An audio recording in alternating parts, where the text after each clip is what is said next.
You and your brand are not the center of the story ever. Your audience is always the center of the story.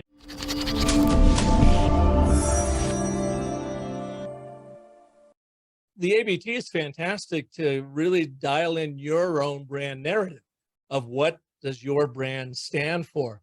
Who are you helping? Why don't they currently have it? And how do you help them?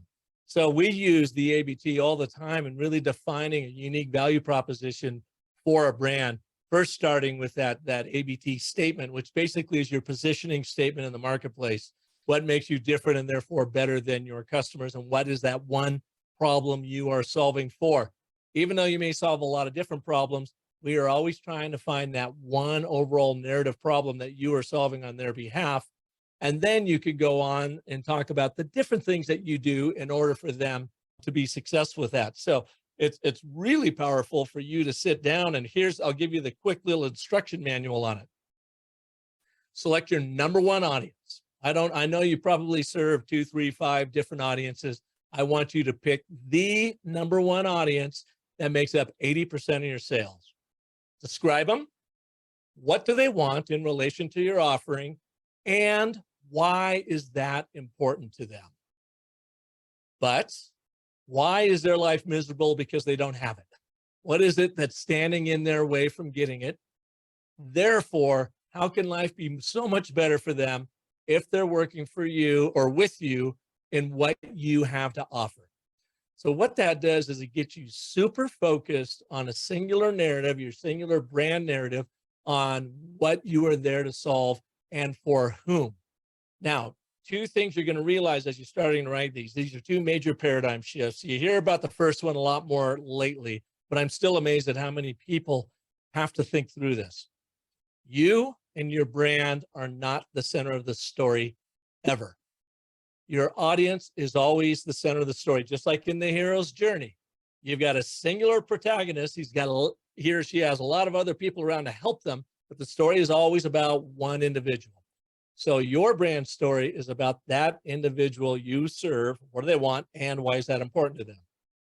Number two, your story is not about what you make, but what you make happen. People don't care about your product or service. They don't care about your widgets. They don't care about your features and benefits. Benefits, yes. What is it that you make happen in their life? When you are telling their story this way, from their point of view, talking about what you are going to make happen for them, you're cutting into the limbic brain, that emotional center that gets them hooked with the context of your offering.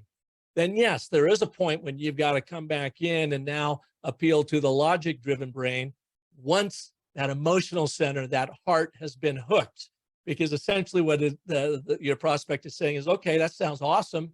Prove it to me. Well, here's how I do it. Then you can lead into the data and the charts and the graphs and that sort of thing. But that comes way later. You want to hook them first by placing them at the center of the story and talking about what you make happen in their life, not about what you make. That's amazing, right? I mean, it's such a good, simple framework that you keep on weaving the needle through and just giving us more and more context and clues of how to do this. One thing that I think is interesting is how well people know their clients or the people they serve. And, it's very hard to do this incredibly well if you're not speaking to your clients or your customers, picking up the phone. I've seen some really interesting dynamics inside companies when I'm encouraging people to call and talk to their customers, where sales feels like they own the customer and they don't want anyone else talking to them. They don't want marketing talking to them. It's just another reminder for me and a reminder for everyone that make sure you're speaking to the people you serve.